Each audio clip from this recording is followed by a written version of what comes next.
6岁小女孩因为口吃不能说话，母亲就买了只聪明的鹦鹉教她。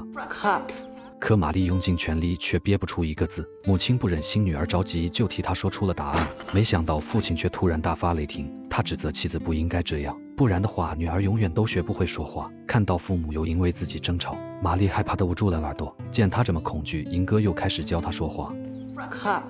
这一次玛丽终于跟着学了起来。其实他原本可以正常的说话，一直以来的阻碍都是父母的压力，这是他第一次在父母面前用力的发声。父母简直不敢相信自己的耳朵，母亲更是兴奋地抱着他喜极而泣，一直笼罩着这个家的阴霾也终于散去。从此他们一人一鸟开始形影不离。小英哥也无时无刻地引导玛丽说话，教会了她很多单词，带领她认识了更多的事物。不论大树上的叶子，还是草丛里的花朵，甚至土地上的石块，都是玛丽从英哥的嘴里学会的。渐渐的，他的口吃得到了很大改善。然而当他开心地把这事分享给父亲的时候，却引起了父亲的焦虑，因为父亲认为英哥只会跟人学说话，不可能会反过来教人说话的。玛丽本想让英哥给父亲演示一下，然而英哥因为见识过他发脾气的样子，竟然害怕的一个字都没说出来，这让父亲开始怀疑女儿是否分不清幻象和现实。为了分散他注意力，当天父亲便给他带回来了一只大猫，希望女儿能从英哥的虚幻中走出来。然而都说一山从不容二虎，大猫一找到机会总会欺负英哥，房间内也总是被他们搞得乱七八糟。关键时刻玛丽总能及时的出现，从猫爪下救下无力逃脱的英哥，不仅会温柔的拿起它把猫大骂一顿，随后还会告诉父母说英哥说了是猫先动手的。看到女儿的反应，父亲更加坚信了女儿过于虚幻的观点。她现在都已经6岁了，整天只知道跟一只鸟待在一起，也没有一个同龄的小伙伴，这让父亲十分的担心，便有了送走英哥的打算。没想到这番话恰好被楼梯处的玛丽听到了，因为恐高，英哥一直都没有学会飞翔。这晚玛丽打算教英哥如何飞翔，只要学会了飞，不管你被送到哪里都可以再飞回来的。然而不管他说什么，英哥也只是象征的扑闪2下，他始终克服不了内心的恐惧。无奈之下，玛丽只好爬出窗台亲自示范，结果刚爬出来就不小心碰到了一个花瓣，这也引起了楼下父母的注意。玛丽挥舞着双臂给英哥展示，只需要这样，然后往前一跃就可以了。然而还没等边上的英哥学会，脚下的窗台却因为年久失修突然坠落，玛丽突然从房顶滚落了下来，英哥担心的赶紧大喊救命。好在关键时刻玛丽抓住了房檐，与此同时听到动静的父亲也冲了过来，就在玛丽坠落的瞬间成功把她接在了怀里。看着窗户边的英哥，父亲把这一切的责任都归咎到了他身上。玛丽说不清楚，父亲也不愿意听，母亲也阻止不了。就这样，英哥被装进了送走的汽车。得知消息的玛丽拼命的追赶，也只能眼睁睁地看着心爱的英哥被带走。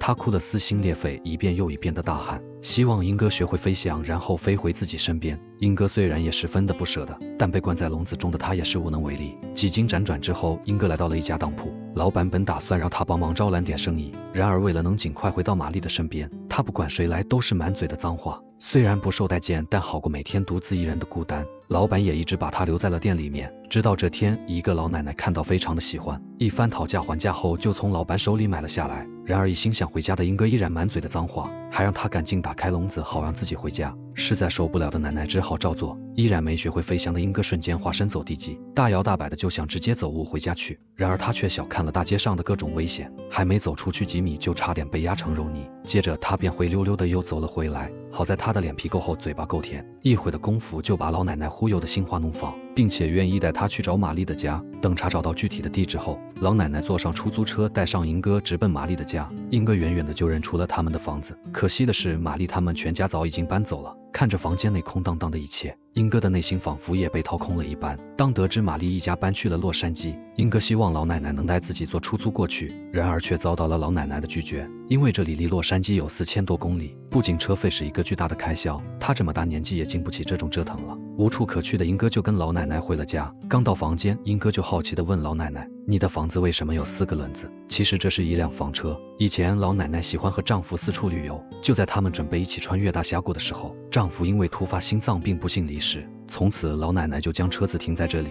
再也没有发动过。英哥看出来老奶奶是在思念丈夫，于是说，这种感觉我也有深刻的体会，就像我思念搬去洛杉矶的玛丽一样。英哥天天都把玛丽挂在嘴边，老奶奶最终被他打动，决定帮他实现夙愿。老房车终于在雨过天晴后打破束缚，冲向未来。房车沿着洲际公路由东往西，从新泽西开往洛杉矶，一路伴着欢声笑语，朝着夕阳迎来月亮。车停在那里就在哪里稍作休息，他们披星戴月，日夜兼程，希望尽快赶到目的地。遇到风景秀美的地方，老奶奶就会下车写生，英哥就为她充当模特。连日的赶路，老奶奶感觉越来越累，突然感觉视线模糊，血压飙升。等她发现对面的大卡车后，慌忙猛打方向盘，结果一头栽进了路旁的沙漠中。老奶奶顿时被吓坏了，只好找人帮忙。等医生检查后发现情况不太乐观，她已经有了失明的迹象，就连平时要用的梳子都已经找不到地方。英哥看到就赶忙用嘴叼起放到她的手里，还不忘亲吻老奶奶给予安慰。老奶奶很抱歉不能带她继续寻找玛丽，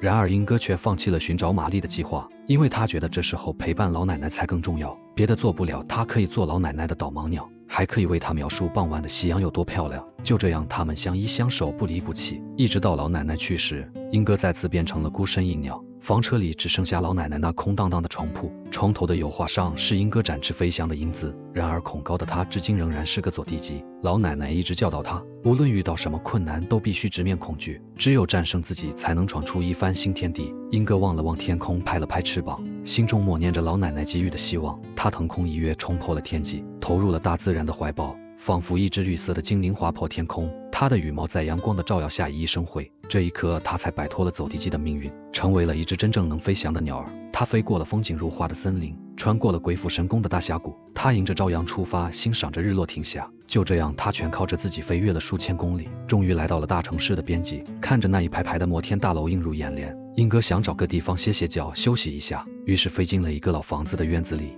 没想到在这里邂逅了自己的梦中情鸟，他在水池边边唱歌边洗澡，瞬间就把英哥迷得神魂颠倒，赶紧上前就开始了自我介绍。没想到情鸟只是简单的回应下就起身飞走了，不甘心的英哥就直接跟了上去，结果直接跟到了情鸟的家，并且这里是一个小小的鹦鹉马戏团，老板只是随便勾引了一下，英哥就爽快地飞到了他的跟前。从老板的口中得知这里已经是洛杉矶，面对一只会说话的鹦鹉，老板也是很好奇，但他并没有想着把英哥占为己有，反而热心地帮助他寻找玛丽的地址。可是在翻遍了整个电话簿之后，他们并没有找到有关玛丽的任何信息，自己没得到准确的地址，加上有梦中情鸟的相伴，被爱情冲昏头脑的英哥决定暂时留在马戏团。英哥那绝对是敢爱敢恨，喜欢就直接表白。然而当情鸟说出那句我爱你的时候，英哥这才发现他也只不过会学舌而已，并没有自己这种独立思考的能力，但这并不影响自己对他的喜爱。为了能跟心上人时刻在一起，他每天都会卖力的表演，让老板的马戏团场场爆满，赚得盆满钵满。然而好日子还没有过上几天，他就被一个不务正业的小混混盯上了。小混混想要高价买下英哥，结果却遭到了老板的一口回绝。然而小混混却并不打算善罢甘休，既然你想敬酒不吃吃罚酒，那我就让你尝尝是什么味道。这晚英哥又在卖力表演的时候，小混混突然报警说这里有非法活动。当大量的警车赶过来的时候，小混混就钻进人群中起哄，制造混乱，然后趁机用帽子把英哥盖了起来。当帽子再次被拿开的时候，小混混已经开车带英哥跑出了很远。当得知英哥是要寻找这里玛丽的时候，小混混就开车把他带到了山顶，先让他看了看洛杉矶有多大。在这里寻找一个人就像是大海捞针，想要找到他，我们就要有足够的经费，有了钱才能找更多专业的人帮你找。在小混混一番歪理邪说下，一心着急寻找玛丽的英哥相信了他的鬼话，随后跟他一起开始了狼狈为奸的生意。每天他们都会悄悄地守在取款机旁，英哥躲在旁边的绿化丛中当侦察。那时候的取款机还都是露天的，每当有人输入密码的时候，英哥就用那超强的视力记住密码。当他们取完钱离开的时候，边上的小混混就会走上前假装被撞，然后快速地顺走那人的银行卡。接下来英哥会带着银行卡来到取款机，把银行卡插入之后输入刚才记住的密码，接着一张钞票就顺利地取了出来。这家伙危险的工作全交给英哥了。就这样一天的合作下来，他们已经收获颇丰。相对于以前小混混偷鸡摸狗的生意，这已经算是走上了人生巅峰。然而他的女友对此却并不满足，他认为这些钱也只能衣食无忧，但他想要的是钻石豪车带泳池的大别墅。为了能让女友开心，小混混只好决定铤而走险去搞大的。经过几天的踩点之后，他们把一个富豪的家里当成了目标，让英哥趁着夜色去搞点金银珠宝。出发前，小混混还忽悠英哥，只要今晚把金银珠宝搞到手，明天我们就有足够的钱去找玛丽了。听到这，英哥立马兴奋地出发了，他从富豪的烟囱直冲而下。好在这时的壁炉内没有点火，不然的话他可能就被直接烤熟了。很快英哥就找到了放在床头的首饰盒，用嘴巴拧开盒子上的钥匙后，凭借着在当铺学来的经验，英哥挑选了一件价值最高的项链。然而想要拿走的时候却发现卡住了，最后费了9牛2虎之力才算成功。巨大的声音还差点把富豪夫妇吵醒。确定安全之后，他开始蹑手蹑脚地往外走，然而却没注意到身后出现的一双脚，原来是还没睡觉的夜猫子小主人。他拉满手里的弓箭威胁英哥，举起手来放下嘴里的东西。听到声音的英哥赶紧照做。与此同时，看英哥一直都没有回来，小混混担心他出现了什么意外，于是顺着窗户的梯子爬了上来，正好看到了英哥被威胁的一幕。他刚叫了一声英哥，小主人的弓箭就直接朝他射了过去。小混混吓得一激灵，不仅关上了英哥逃生的窗户，还一不小心从梯子上摔了下去。看情况不妙，小混混开上车子就跑，只留下英哥在窗前不断的大喊救命。然而巨大的动静却吵醒了熟睡的富豪，接着他就被富豪给捉住了。富豪把英哥送到了一个动物研究所，希望教授帮忙看看英哥的能力，没想到却让他过上了暗无天日的生活。虽然所长不相信鹦鹉有思维的事情，但喜欢研究的他还是好奇的把他留了下来。人们普遍认为人和动物的隔阂就是语言，如果能够实现语言沟通的话，那么就意味着打破了这种所谓的隔阂。于是他们之间就达成了一项交易，英哥帮所长完成他想要的研究，所长就帮他找到玛丽的电话和住址。英哥这一路走来，虽然遇到了很多好人，但也遇到了不少坏人。思索再三后，他郑重地问了所长一句 You promise?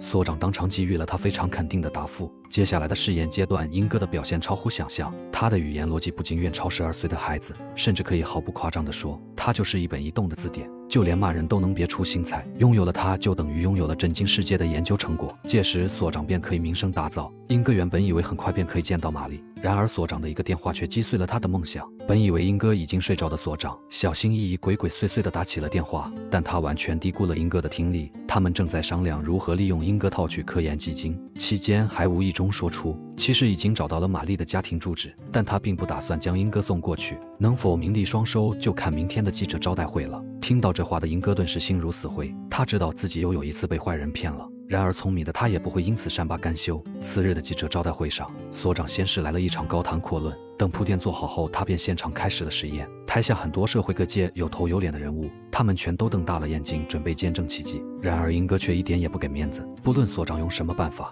他只会不断重复地骂一句脏话，甚至还大骂所长就是一个骗子。大家的脸上都流出了失望的表情，当着众人的面让所长颜面尽失，看把他气得不轻，英哥就准备直接飞走。没想到所长却让出手，赶忙关上了房门。就这样，英哥落入了心胸狭窄的所长的魔爪。气愤的所长命人剪掉了他的翅膀。也正是由此刻开始，英哥再也不愿相信任何人，再也没有开口说过一句话。就这样，所长对他也渐渐失去了兴趣，随后就将他关进了昏暗的地下室中。失去了自由的英哥每天都过得浑浑噩噩，他已经记不清自己在这里待了多久，但心底想要回到玛丽身边的想法从未消失。每当快要撑不下去的时候，他总会唱起那首母亲哼给玛丽的摇篮曲。直到这天，一名新来的清洁工听到了他的声音，循着声音传来的方向找去。清洁工很快就发现了英哥，当看到一只鹦鹉在唱歌之后，还在自言自语地说着话。本想走上前确认自己是不是眼花了，结果却不小心碰到了前面的蜘蛛网。受到惊吓的他手忙脚乱地打翻了一堆笼子，巨大的动静把笼子里的英哥也吓得不轻，他大叫着赶紧滚远点。清洁工顿时像见鬼一样的跑开了。他把晚上的见闻讲给了同事听，